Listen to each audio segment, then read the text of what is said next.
구독과 좋아요를 눌러주시고 감동의 대한민국이라고 댓글을 남겨주세요. 저는 다니엘 크로프트 39살입니다. 미 국방정보국 전략평가 담당 분석관이죠. 그리고 지금 제 앞에는 한국의 핵잠재력 보고서가 놓여 있습니다. 2026년 2월 3일 상원 외교위원회 청문회가 시작되던 바로 그 순간 저는 속으로 비웃고 있었어요.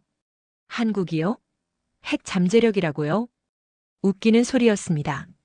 제 책상 위에는 붉은색 표지의 기밀 보고서가 있었죠. 페이지를 넘길 때마다 제 손가락 끝이 차가워졌습니다. 하지만 저는 믿지 않았어요. 아니, 믿고 싶지 않았다는 게 정확할 겁니다. 왜냐하면 저는 아시아를 믿지 않았거든요. 10년 전 싱가포르에서의 악몽이 아직도 생생합니다. 중국 업체와의 기술 협력 프로젝트였죠. 우리는 신뢰했고 그들은 배신했습니다. 기밀 기술 유출 사건. 제 상관은 그 일로 옷을 벗었어요. 저는 그때 깨달았습니다. 아시아는 속도는 빠르지만 투명성은 없다고요. 그 확신은 제 뼛속 깊이 박혔습니다. 한국도 마찬가지라고 생각했어요. 작고 빠르지만 결국은 미국 기술에 의존하는 나라. 반도체는 잘 만들지 몰라도 핵기술은 다른 문제라고 봤죠. 그런데 왜일까요? 그날 아침 제 손이 떨리기 시작했습니다. 청문회장 모니터를 켜는 순간이었어요. 상원 의원들이 자리에 앉고 증인들이 입장했습니다. 국무부 비확산 차관보 그레고리 멘델. 그의 얼굴이 화면에 크게 잡혔죠. 저는 그의 표정에서 뭔가 이상함을 느꼈습니다. 긴장한 얼굴이었어요. 아니, 긴장을 넘어선 두려움 같은 것이었죠. 왜 저렇게 떨고 있을까요? 한국 정도는 쉽게 답변할 수 있을 텐데요. 청문회가 시작되었습니다. 위원장이 개회를 선언했고 증인 선서가 끝났어요. 그리고 첫 번째 질문이 나왔습니다. 상원 의원 엘리자 하트먼. 41살 공화당 소속 핵확산 전문가 출신이죠. 그녀는 날카로운 눈빛으로 그레고리를 바라봤습니다. 저는 화면 속 그녀의 입술이 움직이는 걸 지켜봤어요. 일본은 47톤의 플루토늄을 보유하고 있습니다. 그녀의 목소리가 회의장을 가득 채웠죠. 왜 한국은 재처리를 금지합니까? 그 질문이 떨어지는 순간 저는 숨을 멈췄습니다. 회의장 공기가 무거워지는 게 느껴졌어요. 그레고리의 이마에 땀이 맺히기 시작했습니다. 그는 물을 한 모금 마셨죠. 손이 떨리고 있었어요. 저는 모니터를 더 가까이 당겼습니다. 뭔가 중요한 순간이 다가오고 있다는 걸 직감했거든요. 그레고리가 입을 열었습니다. 그건 역사적 맥락이 있습니다. 그의 대답은 흐릿했어요. 하지만 엘리자는 물러서지 않았습니다. 역사적 맥락이요? 그게 기술적 근거입니까? 그녀의 목소리에 날이 섰죠. 한국의 파이로 프로세싱 기술 수준은 어떻습니까? 결정적 질문이었습니다. 저는 제 심장 소리가 들렸어요. 쿵쾅쿵쾅. 그레고리가 고개를 숙였습니다. 그리고 천천히, 아주 천천히 입을 열었죠. 한국의 파이로 프로세싱 기술은 상당한 성과에 도달했습니다. 그 말이 끝나는 순간 회의장이 조용해졌습니다. 저는 등골이 서늘해지는 걸 느꼈어요. 뭐라고요? 상당한 성과라고요? 국무부 차관보가 공개 청문회에서 한국의 핵기술을 인정한 겁니다. 제 머릿속이 하얘졌어요. 이건 단순한 외교적 수사가 아니었습니다. 이건 인정이었죠. 공식적인 인정. 저는 키보드를 두드렸습니다. 파이로 프로세싱 한국 기술 수준. 검색 결과가 쏟아졌어요. 프라이드 시설. 한국원자력연구원. 고온 전해 기술. 액체 카드뮴 음극. 숫자들이 제 눈앞을 스쳐갔습니다. 650도. 플러스 마이너스 0.5도. 처리 시간 16시간. 저는 손을 멈췄어요. 16시간이라고요? 우리 아르곤 연구소는 52시간인데요. 이건 뭔가 잘못된 겁니다. 오류일 거예요. 저는 다시 확인했습니다. 같은 숫자였죠. 16시간. 3배 빠른 속도. 제 손이 떨렸습니다. 모니터 속 청문회는 계속되고 있었어요. 엘리자가 다시 공격했습니다.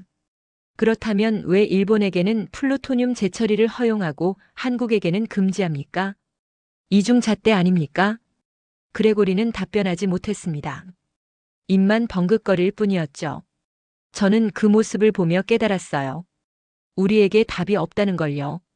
논리적으로 설명할 수 없는 정책이라는 걸요. 그저 역사적으로 그래왔고 그래서 유지하는 것뿐이라는 걸요. 청문회가 끝났습니다. 저는 의자에 깊이 몸을 묻었어요. 제 확신이 흔들리고 있었습니다. 10년 동안 쌓아온 편견이 조금씩 무너지는 기분이었죠. 한국은 정말 다를까요? 중국과는 다를까요? 그때 제 전화기가 울렸습니다. 상관 마이클 브릭스였어요. 52살 냉정한 현실주의자죠. 다니엘, 청문회 봤나? 네, 봤습니다. 48시간 안에 보고서 올려. 그의 목소리는 단호했어요. 한국이 결심하면 얼마나 걸리는지 계산해. 모든 걸 다 포함해서. 전화가 끊겼습니다.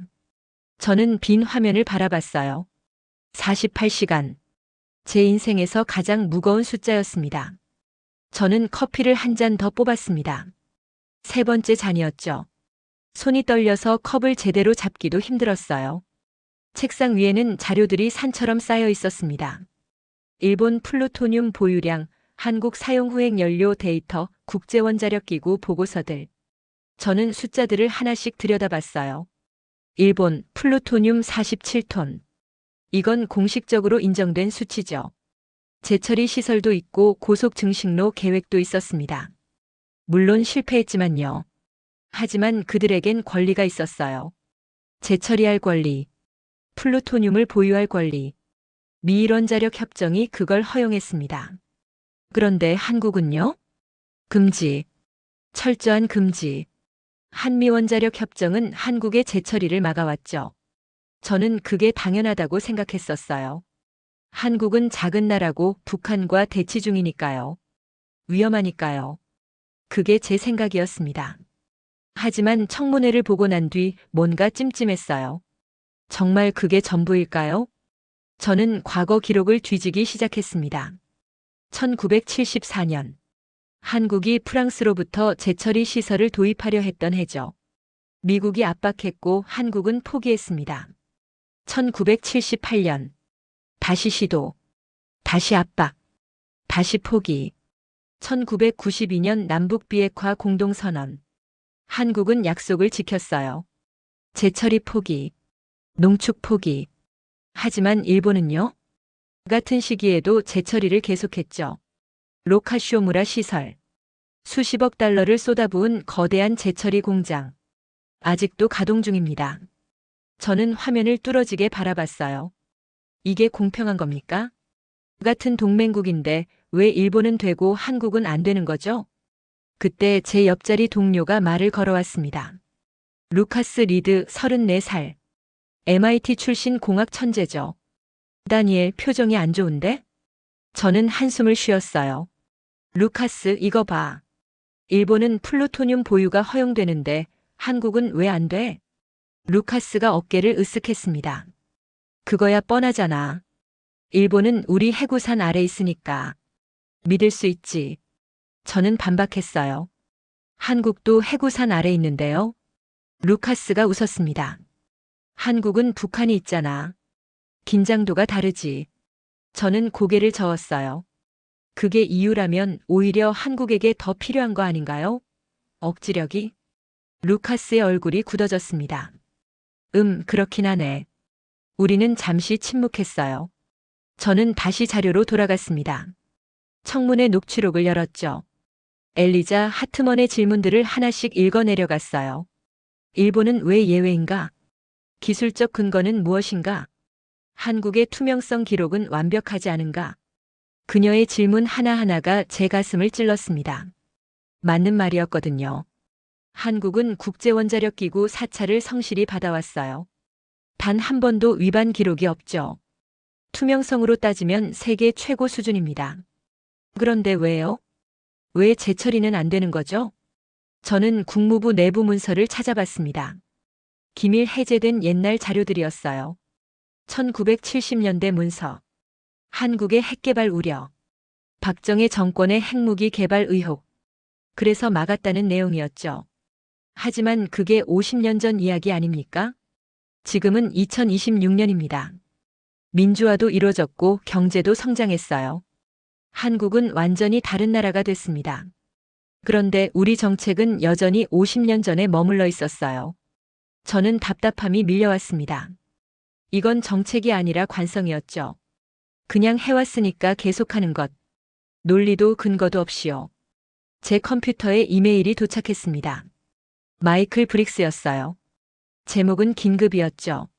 내용을 열어봤습니다. 다니엘 상원에서 난리 났다. 하트머니 청문회 후속 조사 요구했다. 한국 재처리 금지 정책의 합리성 검토하라는 거다. 일주일 안에 초안 필요. 빨리 움직여. 저는 머리를 감쌌어요. 일주일이요?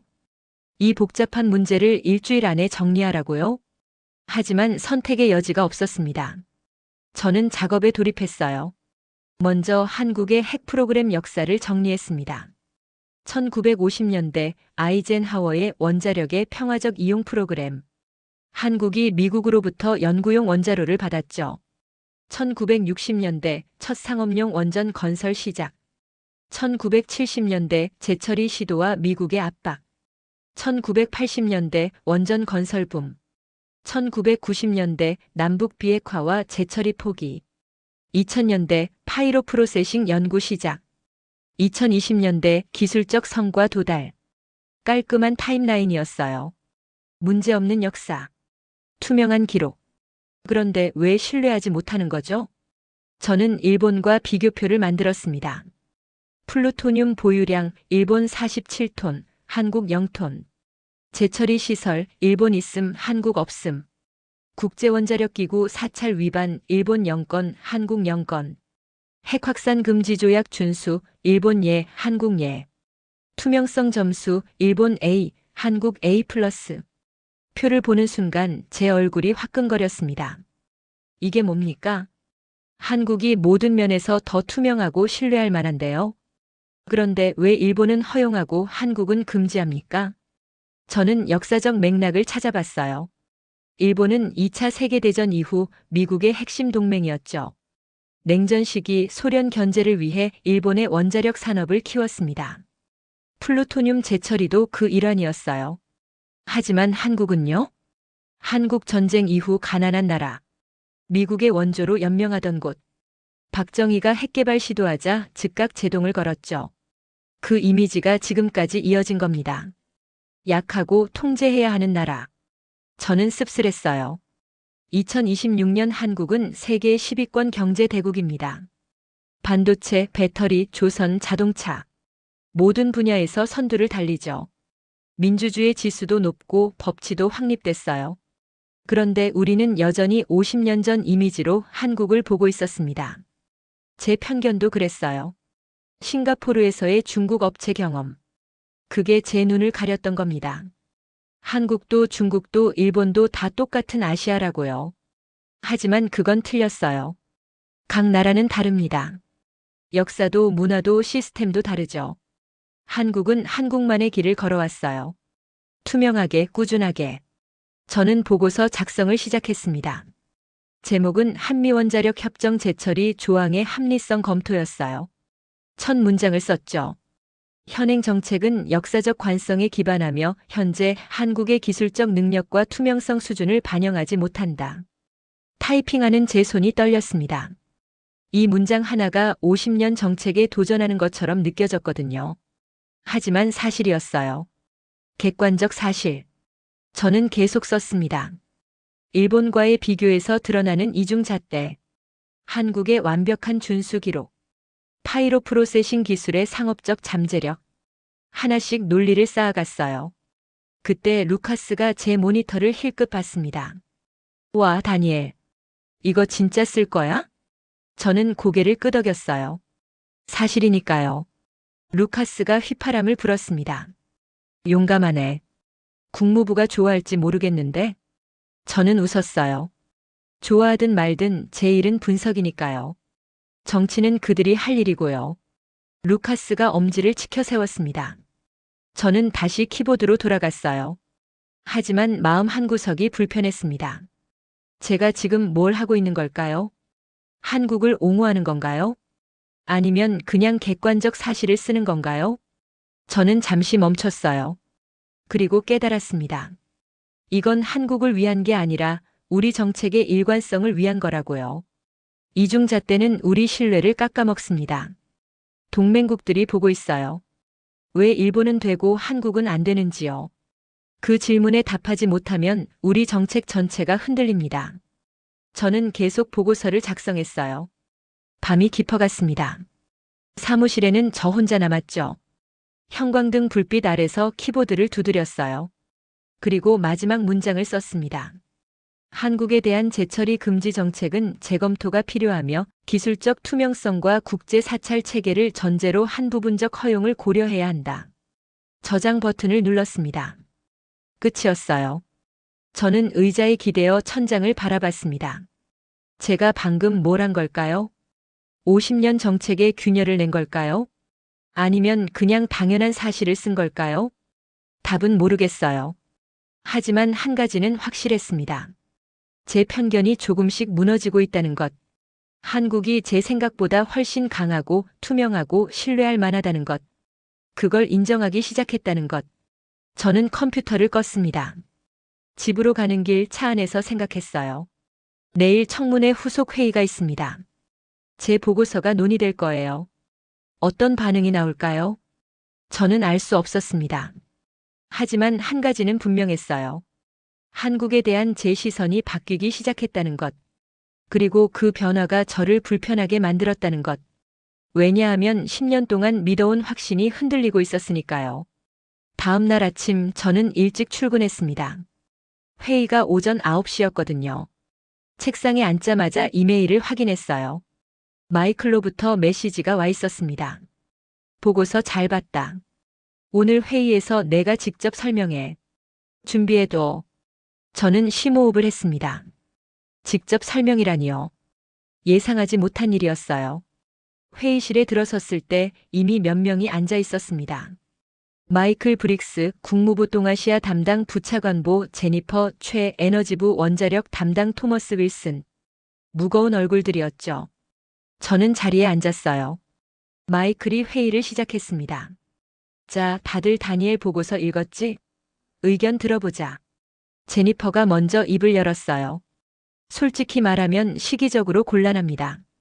지금 한국과 방위비 분담금 협상 중인데 이 이슈를 건드리면 복잡해져요. 토머스가 고개를 끄덕였습니다. 기술적으론 다니엘 말이 맞아요. 하지만 정치적으론 지뢰밭이죠. 저는 가만히 듣고 있었어요. 마이클이 저를 봤습니다. 다니엘, 내 생각은? 저는 목을 가다듬었어요. 숫자를 봐야 합니다. 한국의 사용 후행 연료는 약 18,000톤입니다. 그 말이 떨어지자 방안이 조용해졌어요. 저는 계속했습니다. 1%가 플루토늄입니다. 180톤이죠. 이론상 핵탄두 22,500개를 만들 수 있는 양입니다. 제니퍼의 얼굴이 창백해졌어요. 2만 개라고요? 네. 그리고 한국의 파이로 프로세싱 기술은 우리 예상보다 훨씬 앞서 있습니다. 토머스가 끼어들었습니다. 얼마나 앞서 있는데요? 저는 자료를 펼쳤어요. 우리 아르곤 연구소는 처리 시간 52시간입니다. 한국 프라이드 시설은 평균 16시간이에요. 토머스가 눈을 크게 떴습니다. 3배 차이라고요? 네. 온도 제어 기술에서 차이가 납니다. 650도를 플러스 마이너스 0.5도로 유지하는 정밀도죠. 마이클이 휘파람을 불었어요. 이런, 우리가 완전히 과소평가했구나. 저는 고개를 끄덕였습니다. 그게 문제입니다. 우리는 한국을 50년 전 이미지로 보고 있어요. 하지만 현실은 다릅니다. 제니퍼가 물었어요. 그럼 한국이 핵무장을 결심하면 얼마나 걸리나요? 저는 잠시 망설였습니다. 이 대답이 모든 걸 바꿀 수도 있다는 걸 알았거든요. 하지만 사실을 말해야 했어요. 기술적으로는 3개월입니다.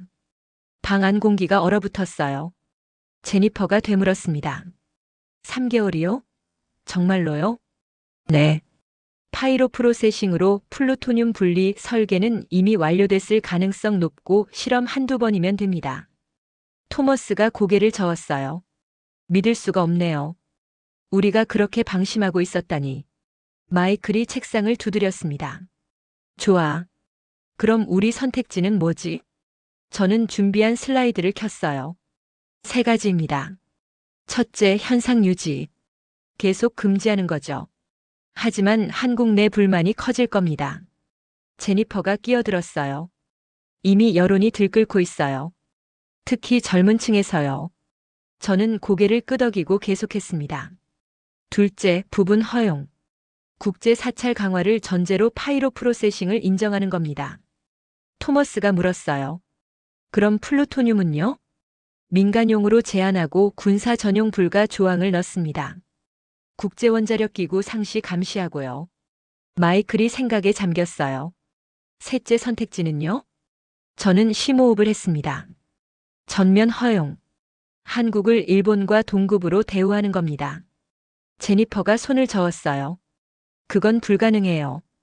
의회가 절대 통과 안 시킬 겁니다. 저도 압니다. 하지만 논리적으로는 가장 공평한 선택이죠. 방안이 다시 조용해졌어요. 마이클이 말했습니다. 다니엘, 솔직히 물어볼게. 한국이 핵무장할 것 같아? 저는 잠시 생각했어요. 그리고 천천히 대답했습니다. 모릅니다. 하지만 능력은 확실히 있습니다. 그리고 그게 문제예요. 왜요? 능력이 있는데도 안 만든다는 건 선택이라는 뜻입니다. 하지만 우리가 계속 압박하면 그 선택이 바뀔 수 있어요. 제니퍼가 고개를 끄덕였습니다. 다니엘 말이 맞아요. 우리가 너무 조이면 오히려 역효과가 날 수 있습니다. 토머스가 덧붙였어요. 게다가 한국 기술이 이 정도면 우리가 막을 수도 없어요. 결국 그들 의지에 달린 겁니다. 마이클이 한숨을 쉬었습니다. 이거 참 난감하네. 백악관에 뭐라고 보고하지? 저는 조심스럽게 말했어요. 있는 그대로 보고하시죠. 한국의 능력, 우리 선택지, 그리고 위험 요소들. 마이클이 저를 바라봤어요. 내가 브리핑 자료 만들어. 국가안보회의용으로. 네? 제가요? 그래. 내가 제일 잘 알잖아. 이틀 안에 준비해. 저는 어쩔 수 없이 고개를 끄덕였습니다. 회의가 끝나고 저는 자리로 돌아왔어요. 머리가 복잡했습니다. 백악관 브리핑이라니요. 국가안보회의요. 제 분석이 정책 결정에 직접 영향을 미치게 될 거예요. 저는 데이터를 다시 열었습니다. 18,000톤. 그 숫자가 계속 머릿속을 맴돌았어요. 180톤의 플루토늄. 2만 개가 넘는 핵탄두 잠재력. 3배 빠른 처리 속도. 숫자들이 현실감 없이 느껴졌습니다. 하지만 이건 팩트였어요. 냉정한 사실. 저는 한국원자력연구원 자료를 더 깊이 파고들었습니다.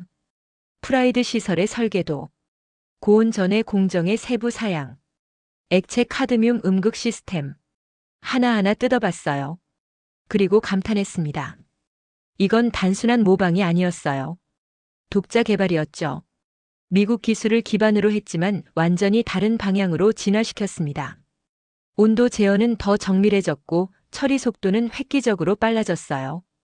게다가 안전성도 높였죠. 저는 놀랐습니다. 한국이 이 정도일 줄은요. 루카스가 제 옆에 왔어요. 뭐 그렇게 집중해서 봐? 저는 화면을 가리켰습니다. 이거 봐. 한국 온도 제어 시스템. 인공지능 예측 모델 쓰고 있어. 루카스가 화면을 들여다봤습니다. 오, 진짜네. 실시간 피드백 루프까지 있어. 이거 우리보다 한 세대 앞선 건데? 저는 고개를 끄덕였어요. 그것뿐만 아니야. 유도 가열 시스템도 봐. 정밀도가 장난 아니야. 루카스가 휘파람을 불었습니다. 한국 반도체 기술 생각하면 당연한가? 온도 제어는 그쪽 특기잖아. 맞아요. 저는 그걸 간과했습니다. 한국은 반도체 제조에서 세계 최고죠. 그 기술이 핵연료 재처리에도 적용된 겁니다. 온도, 압력, 타이밍. 모든 게 정밀해야 하는 공정. 한국은 이미 수십 년간 그런 기술을 다뤄왔어요. 저는 새로운 각도로 데이터를 봤습니다. 한국의 산업 기반, 반도체, 디스플레이, 배터리, 모두 초정밀 공정 기술이 필요한 분야죠. 그 기술력이 원자력으로 스며든 겁니다. 자연스럽게요. 저는 타임라인을 다시 그려봤어요. 2000년대 초반 파이로 프로세싱 연구 시작. 2010년대 기초 실험 성공. 2020년대 상업화 수준 도달. 20년이 넘는 시간. 꾸준한 투자. 체계적인 연구. 그 결과가 지금이었습니다. 저는 감탄하지 않을 수 없었어요. 이건 하루아침에 이루어진 게 아니었습니다. 장기 계획의 결과였죠. 그리고 그 계획을 끝까지 밀고 간 집념. 저는 제 편견이 부끄러워졌습니다. 아시아는 투명성이 없다고요? 한국을 봐요. 모든 연구 결과를 국제학회에 발표했습니다. 국제원자력기구 4차를 투명하게 받았어요. 숨긴 게 없었습니다. 오히려 우리가 보지 않았던 거죠. 보고 싶지 않았던 걸지도 몰라요. 인정하기 싫었던 겁니다. 작은 나라 한국이 이렇게 앞서갈 수 있다는 걸요. 저는 브리핑 자료를 만들기 시작했어요. 첫 슬라이드, 한국의 핵 잠재력계요. 둘째 슬라이드, 사용 후핵 연료 18,000톤의 의미. 셋째 슬라이드, 파이로 프로세싱 기술 수준 비교. 넷째 슬라이드, 시간 추정 3개월. 다섯째 슬라이드, 정책 선택지. 하나씩 채워갔어요. 그런데 이상했습니다. 슬라이드를 만들수록 제 마음이 무거워졌어요. 왜일까요? 이건 그냥 사실을 정리하는 건데요. 하지만 뭔가 찜찜했습니다. 마치 제가 한국을 고발하는 것 같은 기분이었죠. 그런데 한국이 뭘 잘못했나요? 아무것도 없어요. 그들은 규칙을 지켰습니다. 투명하게 연구했죠. 능력을 키웠지만 사용하지 않았어요. 잘못은 우리에게 있었습니다. 한국을 과소평가한 것, 이중잣대를 적용한 것, 50년 전 관성에 머물러 있던 것. 저는 타이핑을 멈췄습니다. 그리고 생각했어요. 이 브리핑이 어떤 결과를 낳을까요? 한국에 대한 압박이 강해질까요? 아니면 정책이 바뀔까요? 저는 알 수 없었습니다. 하지만 한 가지는 확실했어요. 숫자는 거짓말하지 않는다는 것. 18,000톤은 18,000톤이에요. 180톤은 180톤이죠. 3배는 3배입니다. 그리고 3개월은 3개월이에요. 이 사실들을 외면할 수 없었습니다. 저는 다시 키보드로 돌아갔습니다. 브리핑 자료를 완성해야 했어요. 객관적으로 정확하게. 제 개인적 감정은 빼고요. 숫자만 말하게 하는 겁니다. 그게 제 역할이니까요. 이틀 후 저는 국가안보회의 준비회의에 참석했습니다. 백악관 상황실 바로 옆 작은 회의실이었어요. 긴장감이 느껴졌습니다. 마이클이 제 브리핑 자료를 검토하고 있었죠. 다니엘, 이거 확실한 거지? 3개월? 저는 고개를 끄덕였어요. 기술적으로는 가능합니다. 정치적 결정만 있으면요. 마이클이 한숨을 쉬었습니다. 젠장, 이거 폭탄이야. 백악관 사람들이 뒤집어질 거야. 그때 제 전화가 울렸어요. 모르는 번호였습니다. 받아봤죠. 여보세요? 다니엘 크로프트 분석관이십니까? 남자 목소리였어요. 나이 든 목소리. 네, 그런데요. 저는 전 국무부 동아시아 담당이었던 리처드 블레이크입니다. 저는 깜짝 놀랐어요. 리처드 블레이크. 전설적인 외교관이죠. 70대 중반 이미 은퇴했지만 여전히 영향력이 있는 사람. 예, 알고 있습니다. 무슨 일이시죠? 당신이 한국 핵 잠재력 보고서 쓴 거 들었습니다. 한번 만나서 얘기 좀 할 수 있을까요? 저는 망설였어요. 은퇴한 외교관이 왜 저를 만나려는 걸까요? 하지만 거절할 이유도 없었습니다. 좋습니다. 언제가 편하시죠? 오늘 저녁 어때요? 조지타운에 있는 카페에서요. 알겠습니다. 통화를 끊고 저는 마이클에게 말했어요. 리처드 블레이크가 저를 만나자고 합니다. 마이클이 눈을 크게 떴습니다. 블레이크가? 왜? 모르겠습니다. 한국 이슈 때문인 것 같은데요. 마이클이 고개를 끄덕였어요. 까봐. 그 사람 경험이 엄청나. 도움이 될 거야. 저녁 6시 저는 조지타운의 작은 카페에 도착했습니다. 리처드 블레이크가 이미 앉아 있었어요. 흰 머리, 날카로운 눈빛. 여전히 카리스마가 느껴졌습니다. 저는 다가가 악수를 청했죠. 만나 뵙게 되어 영광입니다. 리처드가 미소 지었어요. 앉게. 커피 한잔 하지. 우리는 주문을 했고 자리에 앉았습니다. 리처드가 먼저 말을 꺼냈어요. 자네 보고서 인상적이더군. 객관적이고 날카로워. 감사합니다. 하지만 한 가지 놓친 게 있어. 저는 귀를 기울였습니다. 뭐죠? 역사야. 자네는 숫자와 기술만 봤어. 하지만 정책은 역사로 움직이지. 저는 고개를 끄덕였어요. 1974년 말씀이시죠? 리처드가 웃었습니다. 그렇지. 내가 그때 막내 외교관이었어. 서울에 있었지. 정말요? 응. 박정희가 핵개발 추진하던 시기야. 우리는 필사적으로 막았어. 왜죠? 한국은 우리 동맹인데요. 리처드가 커피를 한 모금 마셨어요. 그때는 달랐어. 박정희는 독재자였고 예측 불가능했지. 게다가 북한도 핵개발 중이었고. 그래서 압박한 거군요. 맞아. 그리고 성공했지. 한국은 재처리를 포기했어. 저는 조심스럽게 물었습니다. 그런데 지금은요? 지금 한국은 다르지 않습니까? 리처드가 저를 바라봤어요. 그게 문제야. 우리는 아직도 그때 이미지로 한국을 보고 있거든. 저는 숨을 깊이 들이마셨습니다. 리처드가 계속했어요. 자네도 알겠지만 한국은 엄청나게 변했어. 민주화했고 경제도 성장했지. 투명성도 높아졌고. 네, 제 분석도 그렇습니다. 그런데 우리 정책은 안 바뀌었어. 왜 그럴까? 저는 생각했어요. 관성이죠. 그리고 두려움. 리처드가 고개를 끄덕였습니다. 맞아. 두려움. 한국이 핵무장하면 일본도 따라할까봐. 그럼 동아시아 전체가 핵 도미노가 될까봐. 하지만 그건 가정 아닙니까? 물론이지. 하지만 정책 위반자들은 최악을 가정해야 해. 저는 반박했어요. 그럼 영원히 한국을 묶어둘 건가요? 그게 공평합니까? 리처드가 웃었습니다. 공평? 외교의 공평이 어디 있나? 힘의 균형만 있지. 저는 답답했어요. 하지만 일본과의 이중잣대는 설명이 안 됩니다. 리처드가 진지해졌어요. 자네 말이 맞아. 설명 안 돼. 그래서 문제야. 그럼 어떻게 해야 합니까? 리처드가 잠시 생각했습니다. 솔직히 모르겠어. 하지만 한 가지는 확실해. 현상 유지는 불가능하다는 거야. 왜요? 한국이 더 이상 참지 않을 거야. 특히 젊은 세대는. 저는 고개를 끄덕였어요. 리처드가 덧붙였습니다. 그리고 기술적으로도 우리가 막을 수 없어. 자네 보고서대로 3개월이면 가능하다면 우리가 뭘 할 수 있겠나? 저는 침묵했습니다. 리처드가 제 어깨를 두드렸어요. 자네 보고서 잘 썼어. 필요한 얘기야.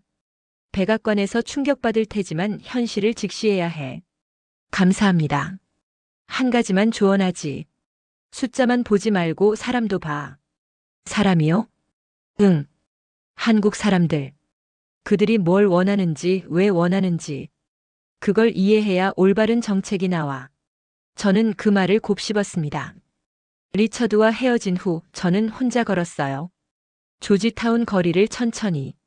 사람도 보라고요. 저는 한국 사람들을 생각해 봤습니다. 북한의 위협 아래 살아가는 사람들. 강대국들 사이에서 균형을 잡아야 하는 사람들. 그들은 뭘 원할까요? 안전이겠죠. 존중도 원할 겁니다. 동맹으로서 평등한 대우. 그런데 우리는 그걸 주지 않았어요.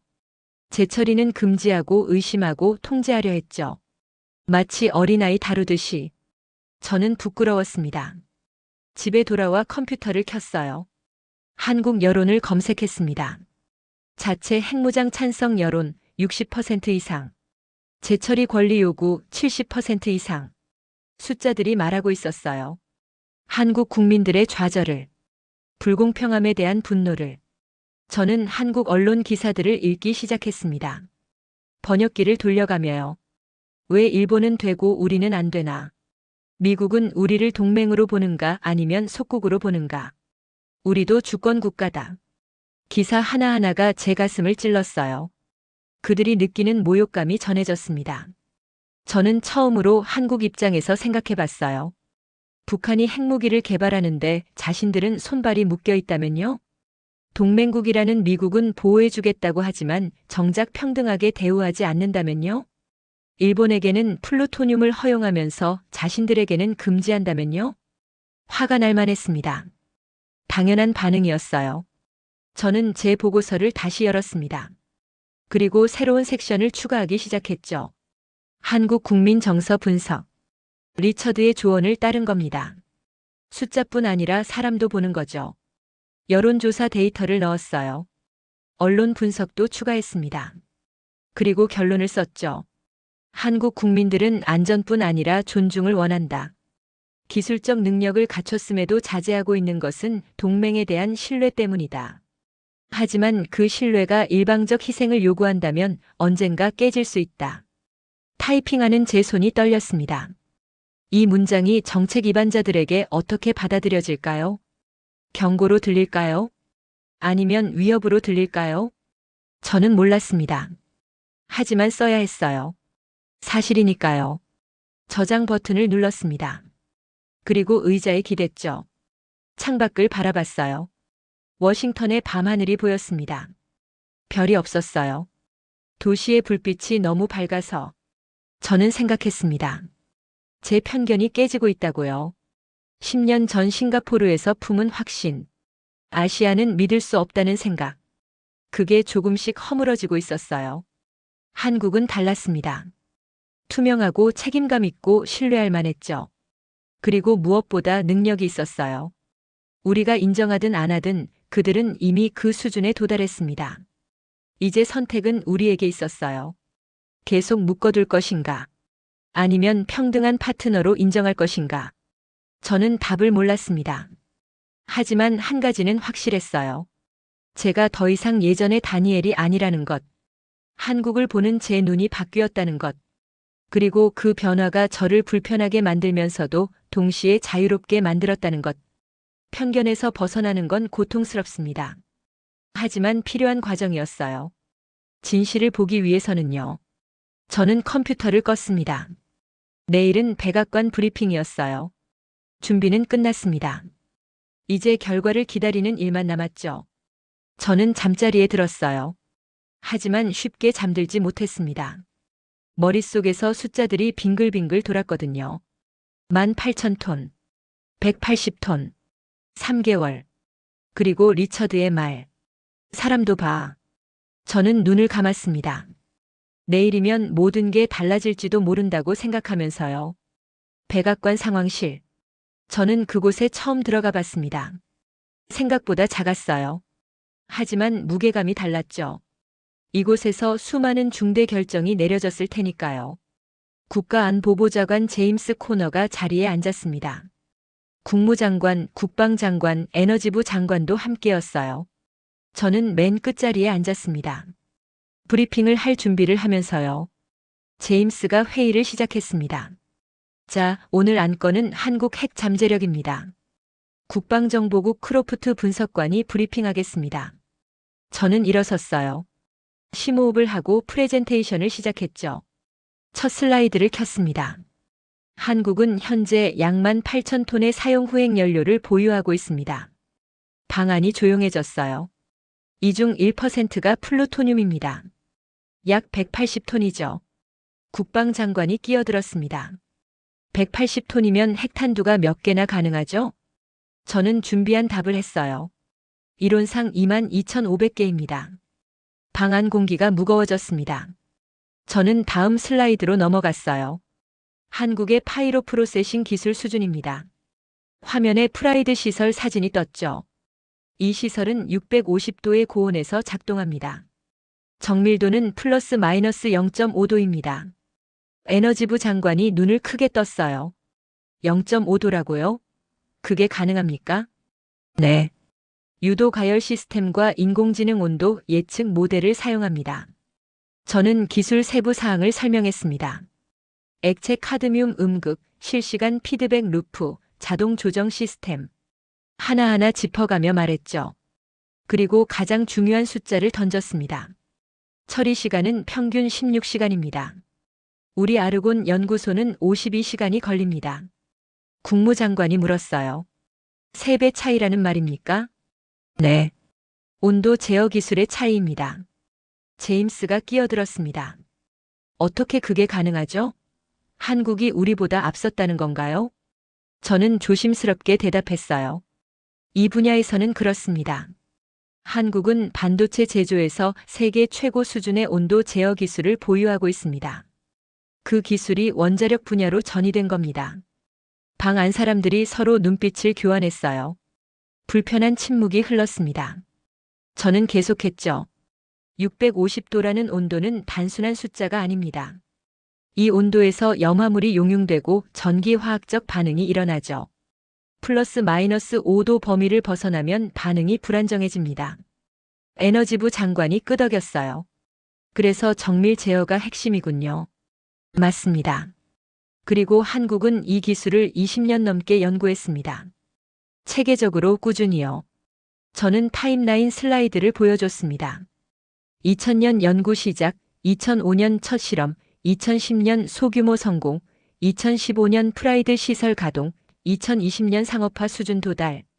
제임스가 물었습니다. 우리는 왜 몰랐습니까? 저는 솔직히 답했어요. 몰랐던 게 아니라 관심이 없었습니다. 한국은 모든 연구 결과를 국제학회에 발표했어요. 공개적으로요. 우리가 보지 않았을 뿐입니다. 국방장관이 불편한 표정을 지었어요. 그럼 이 기술로 핵무기 제조가 가능하다는 겁니까? 저는 다음 슬라이드로 넘어갔습니다. 기술적으로는 가능합니다. 파이로 프로세싱으로 플루토늄을 분리하고 농축하고 성형하는 과정이 필요합니다. 한국은 이 모든 단계의 기술을 보유하고 있습니다. 얼마나 걸립니까? 제가 추정하기에는 3개월입니다. 방안이 술렁였어요. 제임스가 테이블을 두드렸습니다. 3개월? 정말입니까? 네. 기술 준비는 이미 끝났습니다. 정치적 결정만 있으면 됩니다. 국무장관이 한숨을 쉬었어요. 이건 심각한 문제네요. 저는 고개를 끄덕이고 계속했습니다. 하지만 중요한 점이 있습니다. 한국은 이 능력을 30년 넘게 보유했음에도 단 한 번도 사용하지 않았습니다. 에너지부 장관이 물었어요. 왜죠? 저는 잠시 생각했습니다. 그리고 조심스럽게 답했죠. 선택의 문제입니다. 한국은 핵무기를 만들 수 있지만 만들지 않기로 선택했습니다. 동맹에 대한 신뢰, 국제사회와의 약속 때문이죠. 제임스가 날카롭게 물었습니다. 그 선택이 언제든 바뀔 수 있다는 뜻 아닙니까? 저는 솔직히 대답했어요. 네. 그래서 우리 정책이 중요합니다. 침묵이 흘렀습니다. 저는 마지막 슬라이드를 보여줬어요. 정책 권고안이었습니다. 첫째, 현상 유지는 불가능합니다. 한국 내 불만이 임계점에 도달했습니다. 둘째, 부분 허용을 고려해야 합니다. 국제 사찰 강화를 전제로요. 셋째, 일본과의 형평성 문제를 해결해야 합니다. 이중잣대는 동맹 신뢰를 훼손합니다. 제임스가 손을 들었어요. 부분 허용이라는 게 구체적으로 뭡니까? 저는 준비한 안을 설명했습니다. 파이로 프로세싱을 민간 목적으로 허용하되 국제원자력기구의 상시 감시를 받게 합니다. 플루토늄은 핵연료로만 사용하고 군사 전용을 막는 조항을 넣는 거죠. 국방장관이 반박했어요. 그래도 기술적으로는 전용 가능하지 않습니까? 맞습니다. 하지만 지금도 가능합니다. 차이는 투명성입니다. 허용하면서 감시하는 게 금지하면서 모르는 것보다 낫습니다. 국무장관이 고개를 끄덕였어요. 일리 있는 말입니다. 제임스가 생각에 잠겼습니다. 일본 문제는 어떻게 설명하죠? 왜 일본은 되고 한국은 안 된다고요? 저는 솔직히 말했어요. 설명할 방법이 없습니다. 역사적으로 그래왔다는 것 외에는요. 하지만 그건 논리적 근거가 아닙니다. 에너지부 장관이 덧붙였습니다. 게다가 한국의 투명성 기록이 일본보다 좋습니다. 객관적으로 봐도 한국이 더 신뢰할 만합니다. 국방장관이 불편해 보였어요. 하지만 북한 문제가 있지 않습니까? 한국이 핵무장하면 북한이 더 강경해질 겁니다. 저는 반박했습니다. 북한은 이미 핵무기를 보유하고 있습니다. 한국의 재처리 허용이 북한 정책을 바꾸지는 않을 겁니다. 제임스가 끼어들었어요. 중국은요? 중국이 어떻게 반응할까요? 저는 준비한 분석을 말했습니다.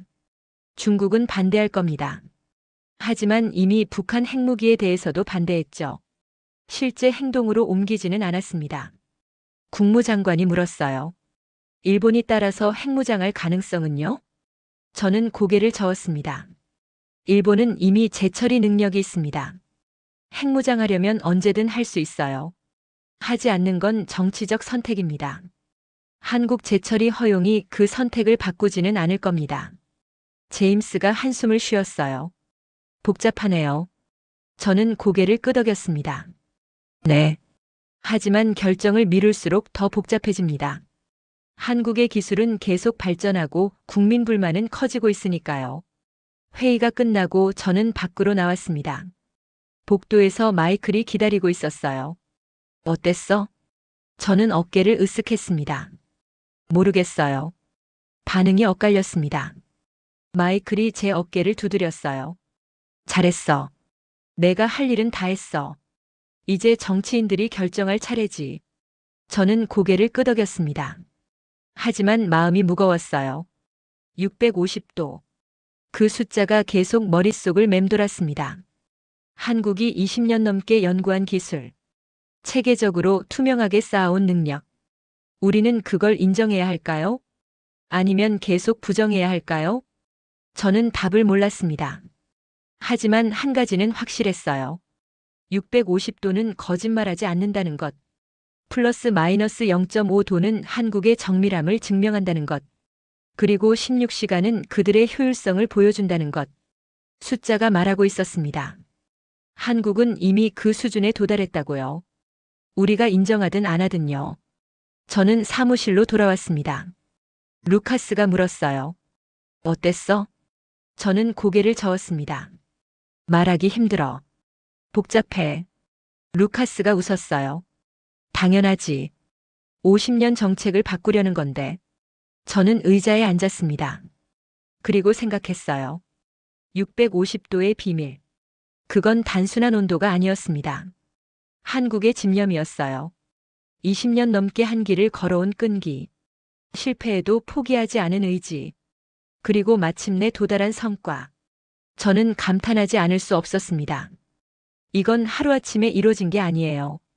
장기 계획의 결과였죠. 그리고 그 계획을 끝까지 밀고 간 나라. 한국이었습니다.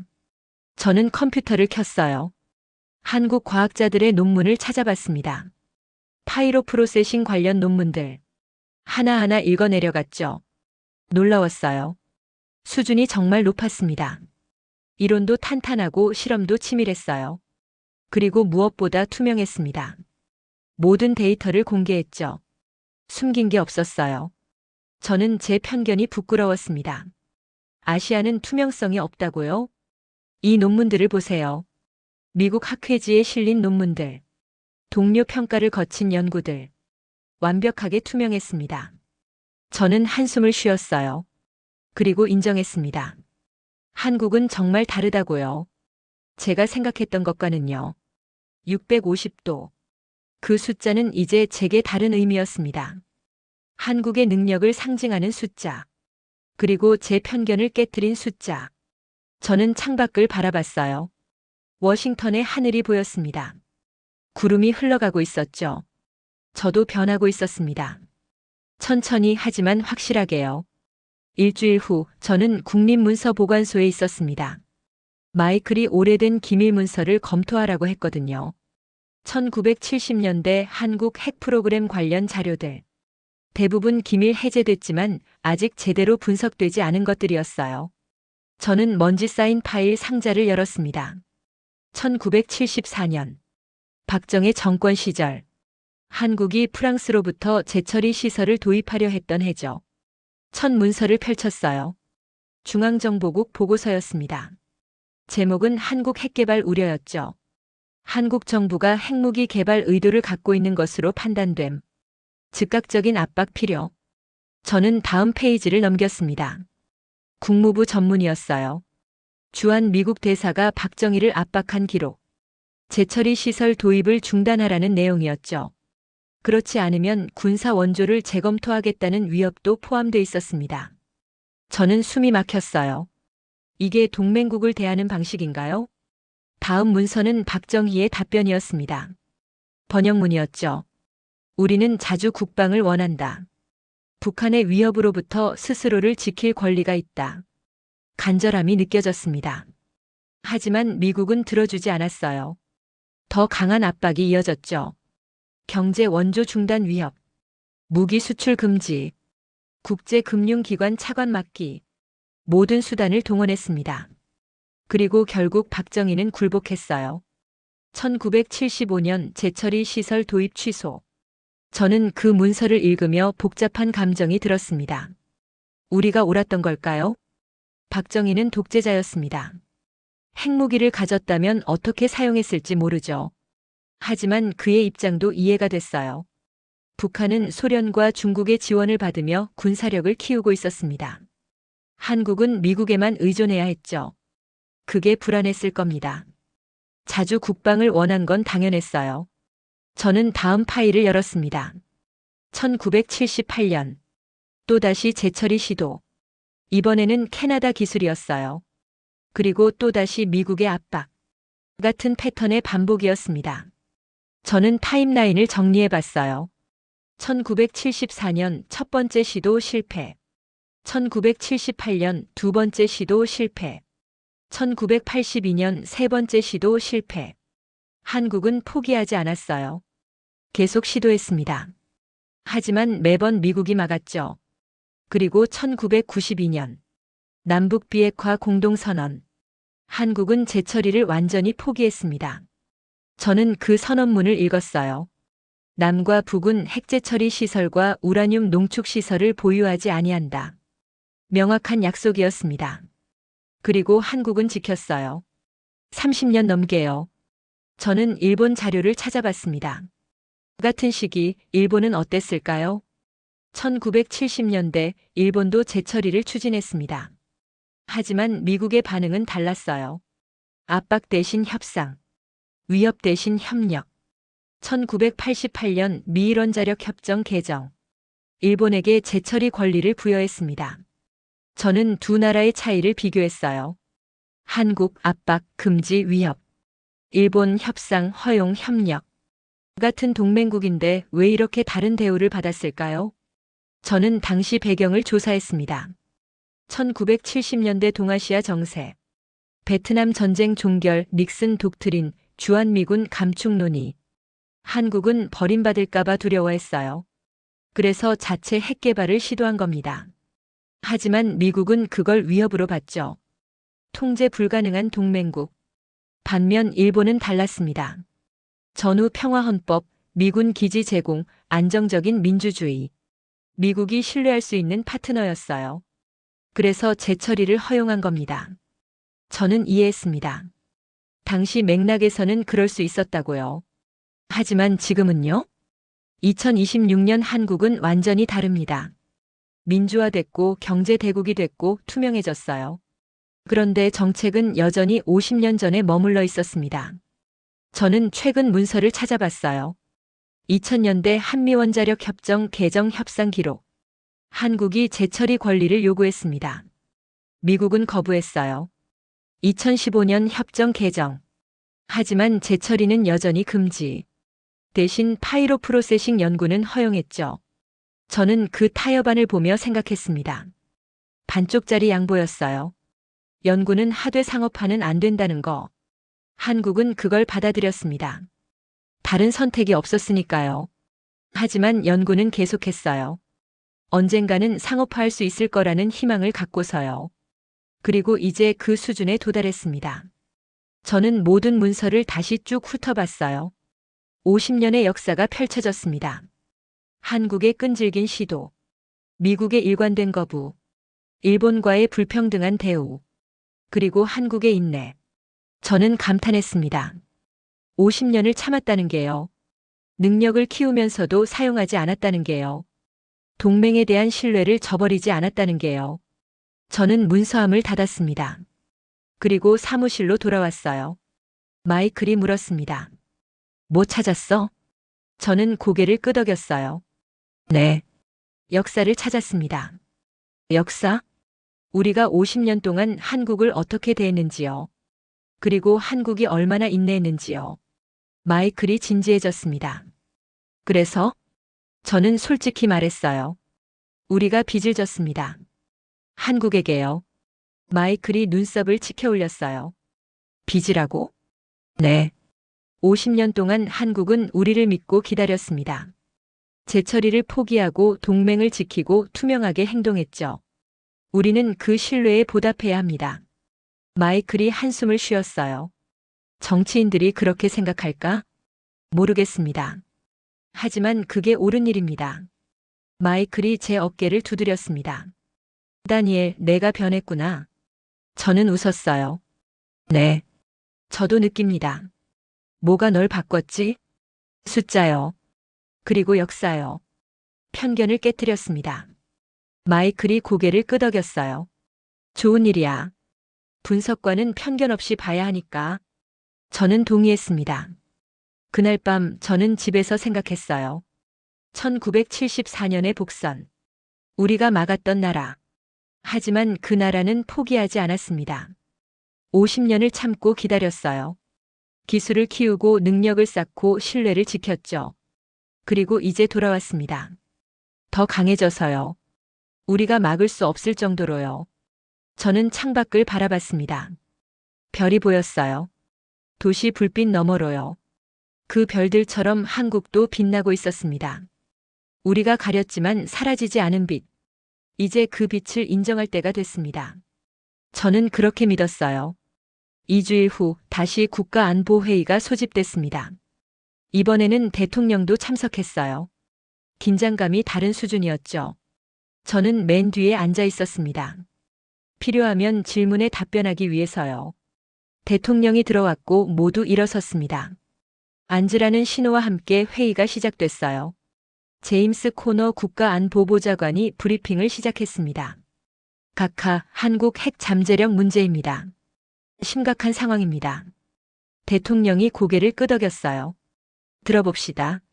제임스가 제 자료를 요약했습니다. 한국은 사용 후핵 연료 18,000톤을 보유하고 있습니다. 이론상 핵탄두 2만 개 이상 제조 가능한 양입니다. 대통령의 얼굴이 굳어졌어요. 2만 개라고요? 네, 각하. 그리고 기술 수준도 우리 예상을 뛰어넘습니다. 국무장관이 끼어들었습니다. 각하, 상원에서도 압박이 들어오고 있습니다. 하트먼 의원이 한국 재처리 금지 정책의 합리성을 따지고 있습니다. 대통령이 물었어요. 일본은 어떻게 되는 겁니까? 국무장관이 답했습니다. 일본은 미일 원자력 협정으로 재처리가 허용됩니다. 대통령이 인상을 찌푸렸어요. 그럼 이중잣대 아닙니까? 방안이 조용해졌습니다. 국방장관이 조심스럽게 말했어요. 각하, 역사적 맥락이 있습니다. 일본은 평화헌법을 가진 나라고 한국은 북한과 대치 중입니다. 대통령이 손을 저었습니다. 그건 변명 같은데요. 한국도 우리 동맹이지 않습니까? 에너지부 장관이 덧붙였어요. 각하, 한국의 투명성 기록은 일본보다 우수합니다. 객관적으로 보면 한국이 더 신뢰할 만합니다. 대통령이 제임스를 봤습니다. 그럼 우리 선택지는 뭡니까? 제임스가 슬라이드를 넘겼어요. 3가지입니다. 첫째, 현상 유지. 하지만 한국 내 불만이 폭발할 위험이 있습니다. 둘째는요? 부분 허용입니다. 파이로 프로세싱을 민간용으로 인정하되 국제 사찰을 강화하는 겁니다.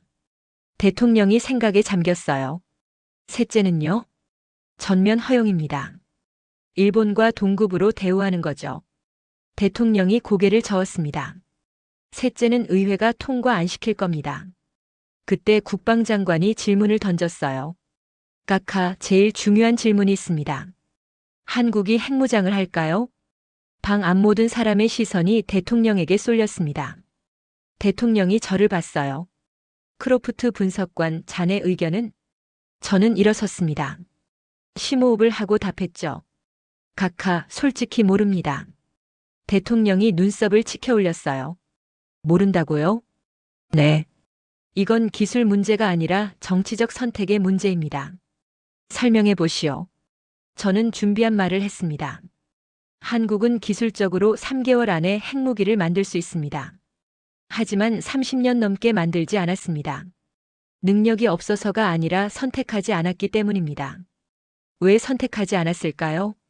동맹에 대한 신뢰, 국제사회와의 약속, 그리고 경제적 비용 때문입니다. 그 선택이 바뀔 수 있습니까? 저는 잠시 망설였습니다. 그리고 솔직히 답했어요. 바뀔 수 있습니다. 만약 동맹에 대한 신뢰가 무너진다면요. 대통령의 표정이 심각해졌어요. 우리가 그 신뢰를 무너뜨리고 있다는 건가요? 저는 조심스럽게 답했습니다. 각하, 한국 여론을 보시면 자체 핵무장 찬성이 60%를 넘습니다. 특히 젊은 층에서 높습니다. 왜죠? 북한 위협, 중국 부상, 그리고 미국에 대한 불신 때문입니다. 미국 불신이라고요? 저는 고개를 끄덕였어요. 일본과의 불평등한 대우가 큰 이유입니다. 왜 일본은 되고 우리는 안 되냐는 거죠. 대통령이 한숨을 쉬었습니다. 그럼 우리가 어떻게 해야 합니까? 저는 솔직히 말했어요. 신뢰를 회복해야 합니다. 평등하게 대우하고 정당한 권리를 인정해야 합니다. 국방장관이 반박했습니다. 하지만 한국이 재처리 능력을 갖추면 일본도 자극받을 겁니다. 도미노 효과가 일어날 수 있어요. 저는 대답했어요. 각하, 일본은 이미 재처리 능력이 있습니다. 로카쇼무라 시설이 가동 중입니다.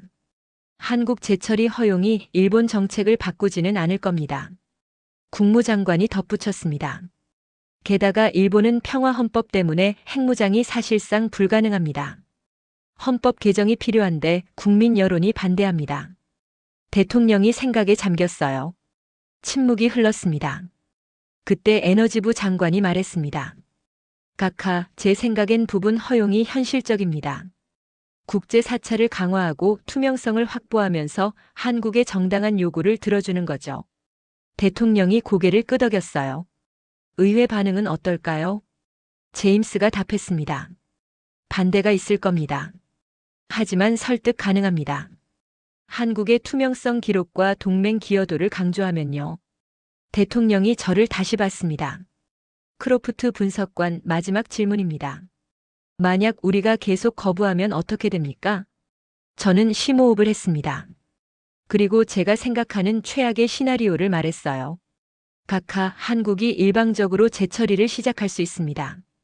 협정 파기를 감수하고서요. 대통령의 얼굴이 굳어졌어요. 정말 그럴까요? 가능성이 있습니다. 특히 보수 정권이 들어서면요. 방안 공기가 무거워졌습니다. 대통령이 테이블을 두드렸어요. 좋습니다. 국무부와 에너지부는 부분 허용 방안을 구체화하시오. 의회 설득 자료도 준비하고요. 네, 각하. 그리고 일본, 중국과도 사전 협의하시오. 충격을 최소화하기 위해서요.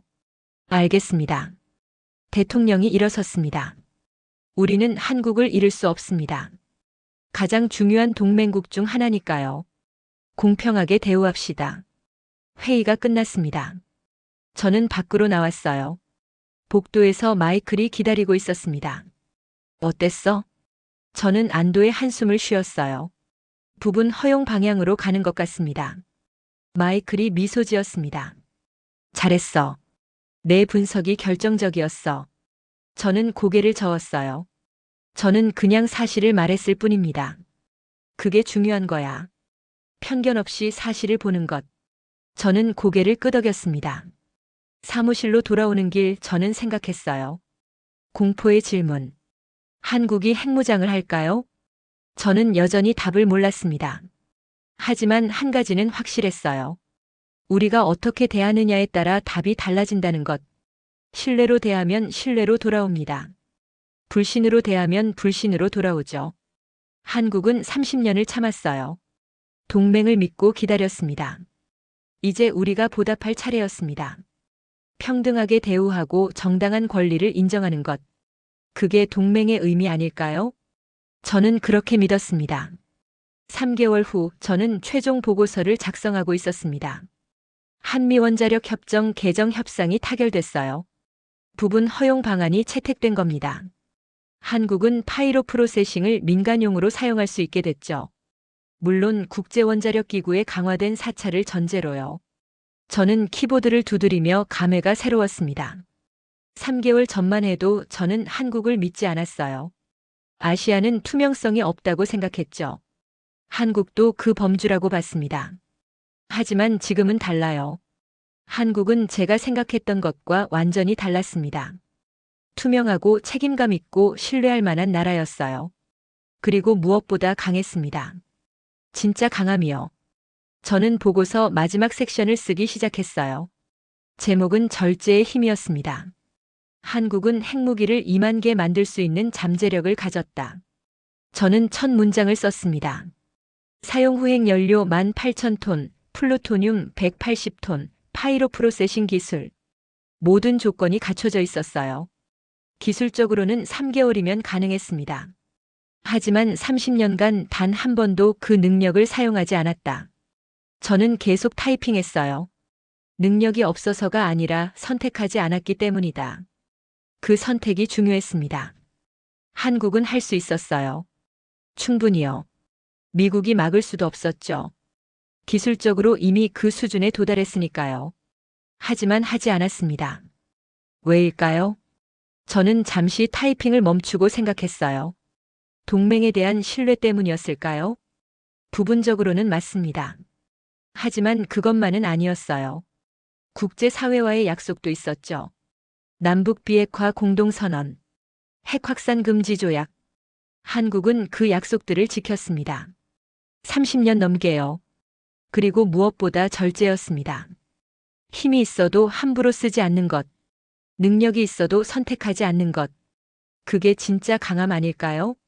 저는 다시 타이핑을 시작했어요. 이 절제야말로 한국의 진정한 힘이다. 핵무기를 가진 나라는 많다. 미국, 러시아, 중국, 영국, 프랑스. 그들은 강합니다. 무력으로요. 하지만 한국은 다른 종류의 강함을 보여줬어요. 핵무기를 만들 수 있는데도 만들지 않는 절제. 그게 더 강할지도 모릅니다. 왜냐하면 그건 선택이니까요. 강요가 아니라 스스로의 결정. 저는 창밖을 바라봤습니다. 봄이 왔어요. 벚꽃이 피기 시작했죠. 한국에서도 벚꽃이 피고 있을 겁니다. 그들은 이제 정당한 권리를 인정받았어요. 제처리 능력을요. 하지만 저는 확신했습니다. 한국은 그 능력을 함부로 쓰지 않을 거라고요. 30년을 참고 기다린 나라니까요. 절제를 아는 나라니까요. 저는 보고서를 마무리했습니다. 결론은 이렇게 썼어요. 한국의 사례는 우리에게 중요한 교훈을 준다. 힘은 사용하는 것보다 절제하는 데서 나온다. 한국은 핵무기를 만들 수 있었지만 만들지 않았다. 그 선택이야말로 진정한 강대국의 모습이다. 타이핑을 마치고 저는 파일을 저장했어요. 그리고 마이클에게 이메일을 보냈죠. 최종 보고서 첨부합니다. 답장이 금방 왔습니다. 잘 읽었다. 훌륭한 분석이야. 특히 마지막 부분이 인상적이더군. 저는 미소 지었어요. 그날 오후 루카스가 제자리로 왔습니다. 다니엘 들었어? 한국 협정 타결됐다며? 네. 부분 허용으로요. 루카스가 웃었어요. 내 덕분이야. 내 보고서가 결정적이었어. 저는 고개를 저었습니다. 제 덕이 아니에요. 한국이 스스로 증명한 거죠. 뭘 증명했는데? 신뢰할 만하다는 걸요. 그리고 강하다는 걸요.